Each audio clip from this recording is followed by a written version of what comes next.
Welcome to the Meeting Underground. Thank you for joining us. Today, our special guest is Tony Raney, artist, songwriter, and I'm really looking forward to this interview and this time with him. Thanks for joining us, Tony. Thanks for having me, John. We're going to kind of go over his past, his career, and things, and let him tell us a little bit about himself. So, as an artist, not personally, but as an artist, Sure. How do you describe yourself and what you do? Yeah, that's a question that's taken me a long time to figure out how to answer. I would say I'm an open wound, and that's the best way to describe the music I create, as well as how I'm able to portray it. A lot of what I write, I don't even realize. I think I'm writing about something that's happened to me or will happen to me, and as it does, or as I'm able to kind of tap into it,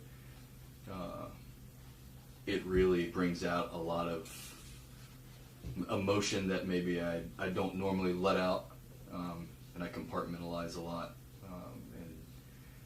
And those songs that, the songs that I write are a very deep insight into me. Yeah. And So a real expression of you personally. very expressive of me personally. When you perform, do you see it as a way of sharing who you are, or do you see it as an output to other people that might relate to it, that kind of thing? Yeah, I mean, a little of both. I think I've figured out, as I've been in and out of bands and as I've done solo work, that I'm able to relate to the audience and best relate to myself when I'm by myself. And, I think that... You mean on stage? On stage, yeah. Solo performing is something you feel is a little sharper. Yeah, I mean, I love having a band, and I love the camaraderie that goes along with it. Unfortunately, it makes me a little too happy to portray the emotion that's really coming out or that would be coming out of a lot of the material that I write. And, I mean that coming by it really honestly, watching myself on stage with a band and watching myself on stage without one, I can see myself lost in the moment when I'm by myself playing and performing. Yeah. There is a difference. It's definitely a different thing. Yeah. And then when you're in a band that's actually made up of the components, not just hired guns. Sure. Then it becomes a thing where it's a joint expression, Sure. thing like that. Sure. So just to wrap this, on your Facebook, you said, this is how you describe it. You said, quote, a man, a musician, a lover, I deal with love and loss, triumph and tragedy. Sure. That's a good statement. Yeah, I mean, love and loss, triumph and tragedy, I would say are, if I could trademark my personality, it would be those things. Yeah. I feel above everything else, above music, above my ability to craft song. The thing that I have the most of is a lot of love, and with that comes a lot of loss. Yeah. And that's something I tap into the most when I write, and perform, is feeling a lot of, all of that love that's happening is fleeting simultaneously. Yeah. And, that's a very powerful thing to think about. Just like every victory is followed by it ending. Yeah. So be it, that is the triumph and the tragedy. So it sounds to me like real life, living in life. You could almost say this is what life is like. Yeah, yeah. And I've met a lot of, I've known a lot of artist brothers and friends and all this stuff through the years. And to me, art always seems to be something that comes where it's the best. It's something that comes out of the heart space of the artist. Yeah. I think that's the palette of artists. Yeah. Whether it's writing, whether it's painting, storytelling, any of that. It's like that's like the palette. And so you're saying that from the heart, how you experience life and how you look at life, it comes out, and that's where you think you're the most effective and the most honest. Most honest. By far. And I mean, go ahead. Yeah, I mean, that's taken me a long time to understand as someone who got into music, because I was 15 and worked in a flower shop, and this guy that happened to work there had a beautiful girlfriend, and he played guitar, and I thought, well, if I could play guitar, I could get a girlfriend like that. Like, and that's how. And it's from those primal things. Oh yeah, and my mom like talked him into like teaching me to play guitar, and and there it went. Like that's going there. I want to go to. Where are you from? Yeah, originally Orlando, Florida. You're from Orlando, Florida. I grew up. I lived there until I was around 13, and then moved to rural North Carolina, Wilkesboro, North Carolina. Your folks, parents. Tell me something about them. Yeah, my mom's from a small town in Texas, and my father is from Ohio. And my were either one of them artists or musicians? No, my biological father is from Alabama, and he, I think, dabbled in writing, like wanted to be a writer as he was younger, and and life has a way of rounding out the edges on you, and you end up deciding to do other things versus your passions, unfortunately. And I know a lot of that. Yeah, and and that's, I think, a lot of what happened to him is life got a hold of him. Yeah. And life has got a hold of me a few times. I've just gotten away. My life, I've been an artist since I was very young. I played in bands when I was very young. I started playing guitar. The Beatles sparked that fire, and then we were in bands, all the time. I was a teenager and stuff. But anyway, it's like once it starts, it's that kind of stuff just goes on. But I've had all kinds of twists and rises. Raising kids, raising family, priorities of other kinds of stuff that come in. You make decisions about stuff. All of that stuff is the difficulty, of being an artist. You have any siblings? I have a sister. She's what's her name? Her name's Sarah. She lives in Charlotte, North Carolina. She's a dental hygienist. Yeah. Oh. Just had a baby. She into art of any sort? Is she expression? Or did she see that as a... Yeah, I mean, she takes way more after my stepfather. Yeah. Who is a very grounded, hardworking guy. He taught me a lot about, work ethic. And, taught me a lot about tools, using my hands. And my dad, my biological father, was always a little freer spirit, as is my mom, but my dad was always Fun Tony. His name's Tony as well. So he let me get away with a lot of stuff, and and that, that's, there's some ups and downs to that. Yeah. You said 15 is about the time you started playing guitar? 15, yes. What were the influences besides the women and girls? Yeah, I mean that goes back a lot. Sure, I mean music-wise. Yeah, some of the artists and stuff. Who were influences on you? Yeah, I mean music-wise, I was a huge Bush fan. Nirvana. I liked Nirvana a lot. I became a big Oasis fan. I still am all of those fans. Yeah. Music today, I really enjoy Ben Howard. I really enjoy eclectic singer-songwriters. Again, kind of people like me that are able to tap into something extremely emotional and then find a way to relay it without having to make a spectacle out of it. And I can appreciate a great show and great showmen. But we're attracted to the thing that kind of we are inspired by too. It's all that. So it's groups and bands and writers that were a lot like what you have become. Yeah. What kind of bands and stuff? Can you name some of the projects you ran through the years? Sure. Yeah, man. There's been a lot. Single out a couple. Yeah. I mean, I'll tell you, the first band I was ever in was in high school, and it was called Paperboy Superstar. That's good. It's a great name. Yeah, man. I wish we would have held on to it. It's a great name. And that one I started with my best friend at the time, Bobby, and he played bass. He and I played music together for many, many years. And as we got a little older, moved on, we were in another band in Chapel Hill area called Good Lunar Aspect. That was it was a very kind of jam bandy, but with a lot of moving parts. It's 3 guitarists, bass player, 3 singers. It was a big project. A lot of moving parts. A lot of fun. It was a lot of fun. First time I came to Nashville, It was probably 2005, somewhere in there, and was in a band back then called From the Burning.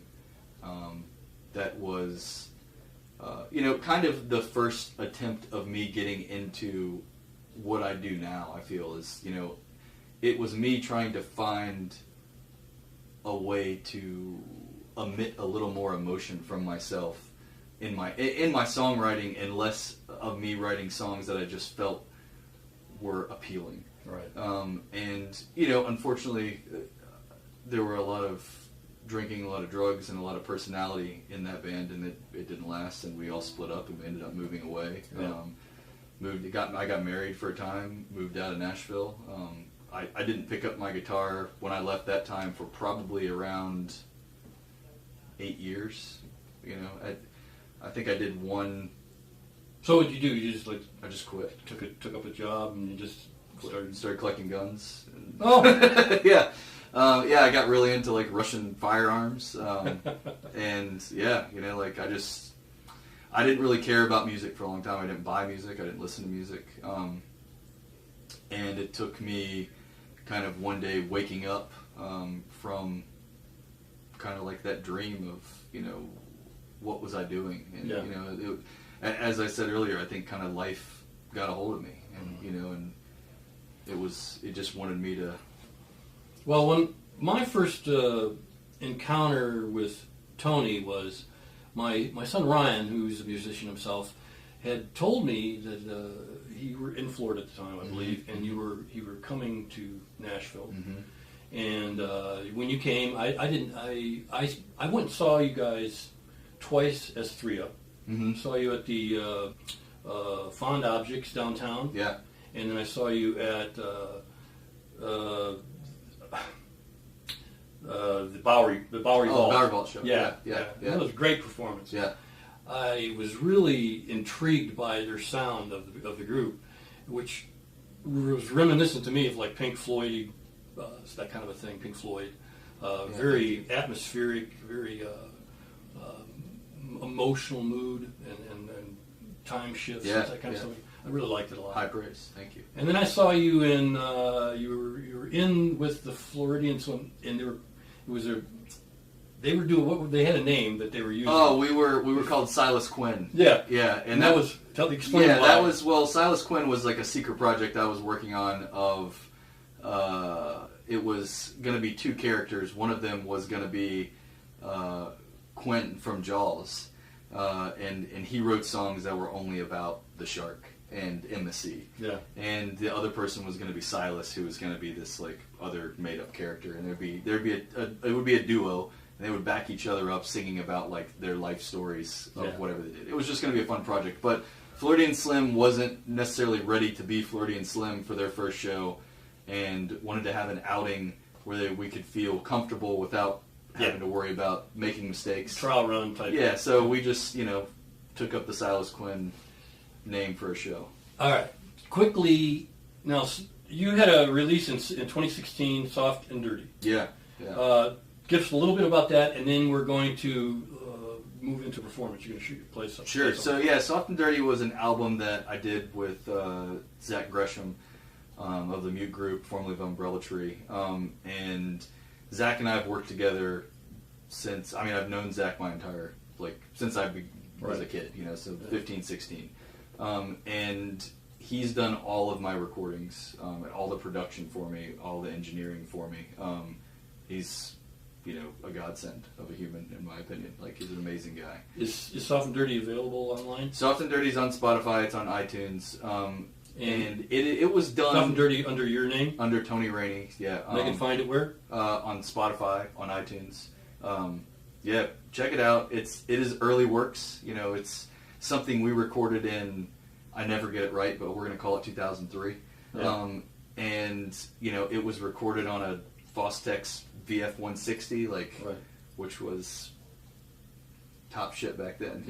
And, it was that and, one microphone and a couple guitars and a DR5 drum machine at some points. We made a pretty cool thing for what we had, and it's an eclectic grouping of songs, not necessarily an album, but it is Zach he's talking about, I've known him for quite a few years, is another really, really talented artist in the area here.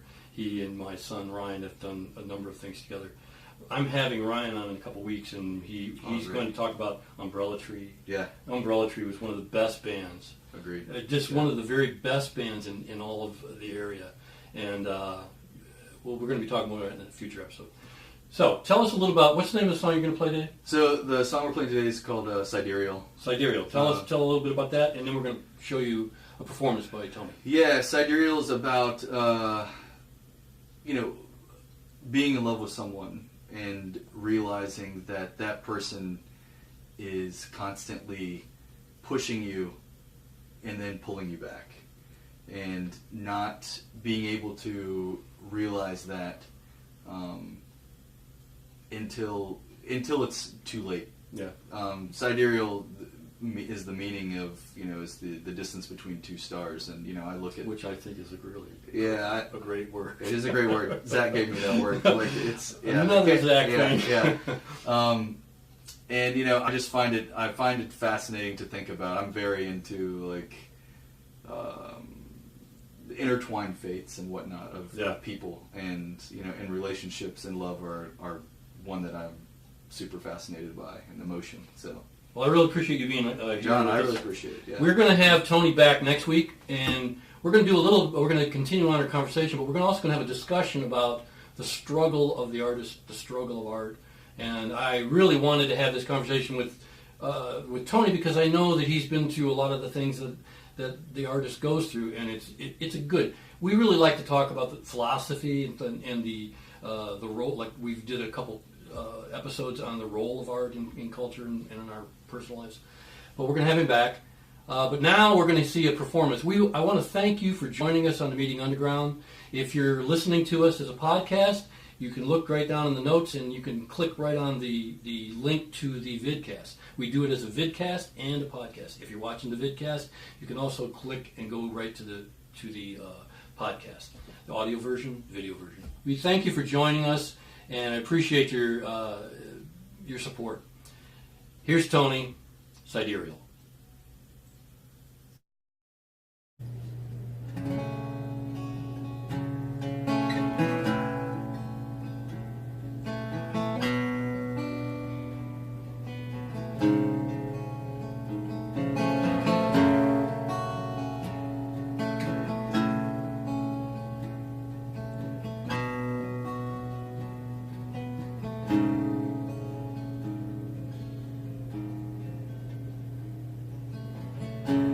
Sometimes we fly apart, sometimes we fly alone, sometimes we burn out bright, sometimes we just fade out.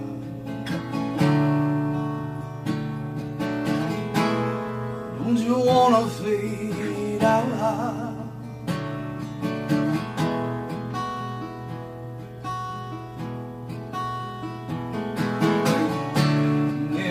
Time I start to rise, you cut me right back down to size, and I know you're wrong. Every time my head pops over, you pull me right back down under until my lungs